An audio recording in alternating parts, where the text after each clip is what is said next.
张又侠、刘振立的落马，看似是习近平抓人成功，实则已陷入合法性与军心危机。北京红墙内，一边是红色家族加速集结准备自救，另一边是习近平祭出两招。蔡奇用一把手监督谈话逼表态，王小红疑似成替罪羊，公安系统传出换刀。更巧的是，丙午、丁未2年，大年初一接连出现日食天象，民间赤马红羊节的说法再度升温，风暴前夜的讯号越发紧密。观众朋友们好，这里是大时局，我是 Chris。今天我们要讲一场已经逼近生死线的对决，这不是简单的拳斗，而是中共红色家族与习近平集团之间一场你死我活的对决。很多人还在观望，但对中共红色家族来说，刀已经架在脖子上了。事态是从哪里开始失控？关键在于那条被打破的规矩。文革之后，中共红色家族之间形成了一个不成文的规定：斗可以，但不能动刀，不能开杀戒。陈云当年立下了这个底线，红色家族之间不得血洗。但现在这条规矩被打碎了，中央军委第一副主席张又侠被官宣落马，甚至传出刺杀版本。无论细节如何，在红色家族看来，这已经等于亮刀。习近平集团开了先例，一旦开了这个口子，谁还安全？近来网上疯传，中共的红二代们已经坐不住了。曾举荐习近平上台的曾庆红还想跟习近平谈判，给习3个月时间缓冲。但邓朴方等人认为，习近平已经走向毛泽东模式，不是要平衡权力，而是要清场。红色家族最怕的可能不是反腐，不是降级，而是文革再现。毛泽东属蛇，1966年发动文化大革命，红色家族几乎被打残。今年2026年正好是一甲子，习近平同样属蛇，同样追求终身执政，同样突破制度底线，20大非法连任，然后动手清洗军中众将。在红色家族眼里，这不是巧合，这是历史的阴影。如果再等3个月，可能等来的是全面清算，所以他们不敢等，也不能等。8964，中共镇压了手无寸铁的学生和市民后，邓小平第一时间召集军长以上将领表态效忠，那是高调宣示军权。而现在张又侠、刘振立出事后，习近平却连北京都不敢轻易离开，更不敢召集各战区将领进京效忠，这说明军心不稳。习在尚未完全确定自己已绝对安全的情况下，还不敢以身试险，但他为了此次成功抓捕张刘二人，暗中做了不少部署。时间线非常关键，1月20日，张又侠、刘振立缺席高官研讨班；1月24日，官宣落马。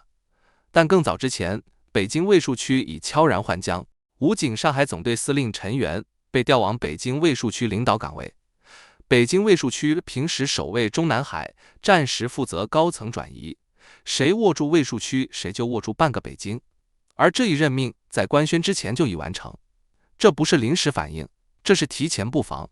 更耐人寻味的是，上海同时震荡，警备区、武警总队主官同步更替，多个省级军区同时换血，这是一条完整的防线链条。习近平知道，拳斗最后拼的是什么？是枪。红色家族同样明白这一点。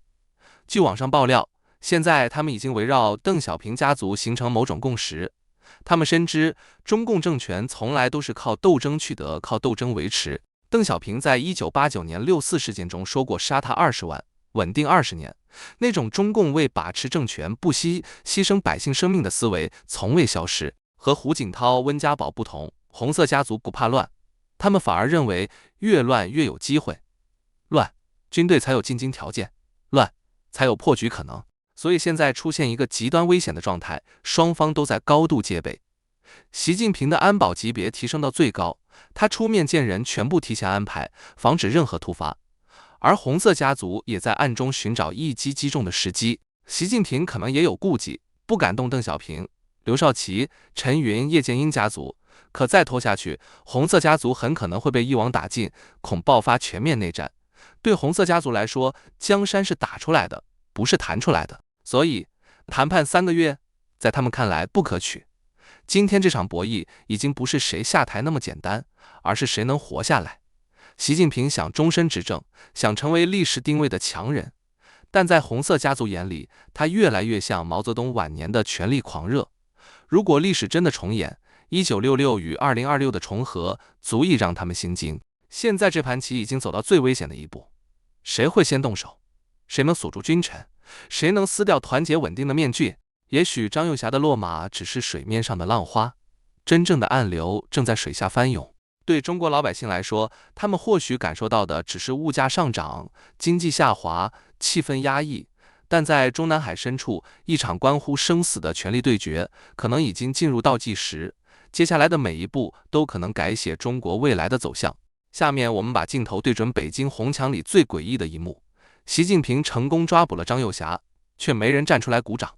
按照中共过去的套路，只要军中大员一出事，党媒、军报、地方诸侯会立刻集体表态，坚决拥护，坚决支持。可这一次，外界看到的却是一片沉默。为什么沉默？因为这次不是按规矩办事的清洗，更像是绕过程序，直接动用特务系统的绑架式抓捕。在中共这套黑箱里，程序本来就不光彩，但它至少是黑帮规矩。你可以黑，但你得走个形式，按帮规来。习近平这次不按规矩来，直接把人拎走，驻石将党政军都吓到了。今天可以跳过程序抓张幼霞，明天就能跳过程序抓任何人，所以就不难理解了，不是大家突然变善良了，而是大家突然明白，轮到谁都不奇怪。在这种没人站队的尴尬局面下，习近平出了第一招，让蔡奇顶上压力。2月12日，新华社公布了中共中央办公厅印发的《党委、党组对下级党组织一把手开展监督谈话工作办法》。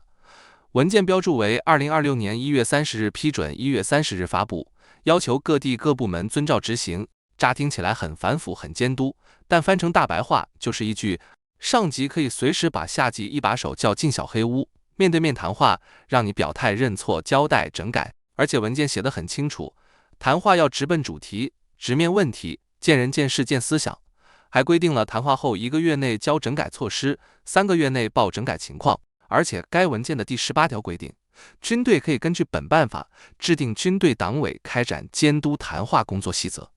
就是说，蔡奇的中共中央办公厅下发的规定已经管辖到了军队，蔡奇的权力被做大。朋友们，这不是一般的廉政谈话，这更像是政治拷问制度化。当你看到1对1全覆盖直面问题这些词，请别天真，这不是在管党治党，这是在把官场所有人按在桌上，逼你表态，你到底站在谁这边？为什么这一招会在这个时间点推出？因为习近平需要把沉默打破，他需要把那种我听到了但我不说的官场氛围，硬生生变成你不说也得说。第二招更狠，卸磨杀驴。外界还传出王小红病退喉癌，可能换人等说法，这些都属于坊间消息，真假难辨。但有一个现象是可以拿来观察的，王小红在全国公安机关党风廉政建设会议上的表态，被多家官媒转载。比如人民网就报道他强调要坚持党对公安工作的绝对领导等。这个看懂没有？在这种风声鹤唳的时候，公安部长的露面方式本身就是政治信号。中共历来如此，身体不是医学问题，是权力问题。更关键的是接班人传闻，一边传的是现任湖北省委书记、第一夫人彭丽媛的老乡王忠林，另一边传的是现任江西省委书记、中共副主席韩正的原秘书尹红，他被描述为更讲程序的技术官僚。提起王忠林，人们印象最深的就是他2020年任武汉市委书记时，对新冠病毒造成大量死亡的武汉人说要开展感恩教育，要武汉人民感恩党、感恩总书记，这让他成了习近平眼里的能臣。时评人江峰在节目中披露，王忠林和王小红之间结了相当深的梁子。2018年，王忠林当时是山东省济南市的市委书记。济南市平阴县安城镇东毛铺村，村里出了个叫张学文的人。按照中共党官媒后来给定的罪名，这人可是个十恶不赦的村霸，是把持基层政权10几年的地头蛇。当年的官方指控他敲诈政府，还组织一帮老头老太搞所谓的职业商法，共产党的基层村长村书记敲诈政府本身，这种说法本身就很搞笑。张学文组织人直接把状就告到了北京。正赶上2018年19大刚开完，正研究核心意识最强的时候，济南的访民市成群结队去北京围堵政府大门，成了天大的一个政治事故。当时负责北京治安的正是当时的公安部常务副部长，兼任北京市公安局局长的王小红。于是他雷霆手段，山东省纪委就发了个通报，处理了刚刚被提拔为济南市政府秘书长的毛华明。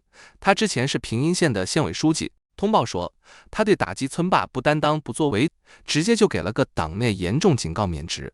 和他一起倒霉的还有平阴县的县长、政法委书记、公安局长，一共14个人，一锅端。毛华明是王忠林在济南市长任上提拔起来的亲信秘书，刚跟着王忠林升了官，屁股还没坐热呢，就被一撸到底。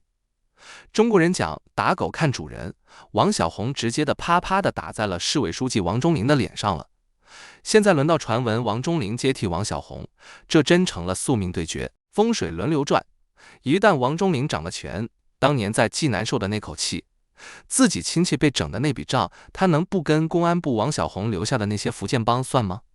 这样的人事变动，分明就是又一场即将上演的大清洗。现在公安部里面是人心惶惶，王小红也得强撑住出来开会，他怕自己一旦松了手，身后就是万丈深渊啊。新华社报道，国务院总理李强2月9日至10日在江西赣州调研慰问。江峰认为，李强这次南下江西很可能是揣着习近平的密令去考察。上海帮出身，后来被习收编的干部尹红，他是韩正当年的秘书、大管家，典型的上海派技术官僚。他是出了名的办事讲规矩、有条理。他也是接任王小红的公安部长人选之一。北京坊间现在传的最沸沸扬扬的是，说习近平为了拿下军委副主席张又侠，动用了极其非常的手段。他绕过了所有的党内程序和军法程序，直接让蔡奇和王小红控制的特务系统动手抓人。这种直接动用私家军搞特务绑架式的清洗，让党内高层，尤其是军方是人人自危，反弹极大，到现在根本没办法服众。习近平现在看似权力无边，实则是骑虎难下，备受压力。军方不予回应，人大也没帮习补上合法化程序。现在如果让尹红接替王小红，这信号就太明显了。习近平恐要卸磨杀驴，把王小红这个具体干脏活的家奴给抛出来，当作替罪羊，以此来平息党内和军中日益高涨的怒火，保住自己的核心地位。启用尹红这种背景相对刚劲、办事讲程序的技术官僚，大家一看他也不算是习家军的死党，也就容易认可。这是一种姿态。就在中共内斗热火朝天之际，丙午年大年初一，也就是2026年2月17日，会出现今年第一次日食，而且不是普通日食，是那种像把太阳边缘点燃只剩一圈光的火环日环食。但不巧的是，看得到的主要不是人，而是南极的企鹅。如果天气好，智利、阿根廷南端还有非洲东南部的一些地区能看到日偏食，那么巧的是，明年丁未年2027年2月6日的大年初一还会有一次日环食。连续2年都踩在正月初一附近出现日环食，这种时间上的对照，很容易让人联想到赤马红羊节。2026、2027这2年是赤马红羊年。按照中国古老的风水命理的说法，这一组年份被视为60年一遇，火象能量特别强，较容易出现战争、政局变动、天灾或社会动荡的周期。你看，中共一边高喊科学治国，一边又暗戳戳在节前街头挂出一排排黄灯笼，传出习近平遭反噬后又再换回红灯笼的，可谓乱象丛生。把所有线索放在一起，你会看到一个越来越清晰的轮廓。红色家族要的是自保，习近平要的是保住权力续命。双方有枪有刀，中间的官场用沉默自救。当谈话变成逼供式表态，当换刀变成甩锅式交易，当团结稳定连一张像样的合影都难摆拍，这个体制最怕的不是外部的压力，而是内部的纷乱。丙午的火还没烧到最旺，但火苗已经四窜，接下来每一步都可能改写中南海的走向，而真正要付代价的永远是墙内的普通人。这里是大时局，感谢你的陪伴与思考，请订阅、分享并打开小铃铛，一起在动荡中坚守真相，在黑暗中点燃希望。